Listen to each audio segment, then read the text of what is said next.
הרגנו בהם, בלי נקיפת מצפון. הרגת, אז עשית דבר טוב. הייתי מוכן להרוג. אני אספר לה שאני הייתי רוצח. עד היום רק שהייתה אקדח, טרטט, הרג את כולם. יאללה, רפו אותם כמו חרוב, חליהם.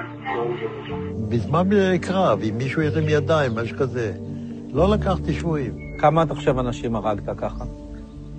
לא ספרתי. אני לא יכול לדעת בחיי.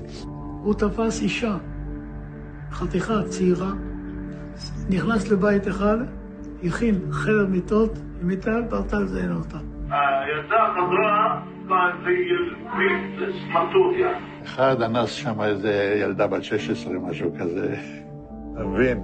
אבל זה מכוער מאוד. היה לנו בחור אחד, הוא נפטר, הוא היה פרא אדם. הוא לקח פשוט מאוד ורצח אותם בתוך המכלאות.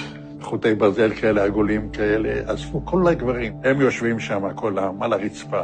ובא מישהו ולוקח תת מקלע ומתחיל זה, מחליף מחסנית, שלקחו את הלוויורים ורדפו אחרי חבר'ה ושרפו אותם. זה היה משהו זוועתי, וזה אסור לספר, אני לא אדבר על זה. מלחמה זה מלחמה.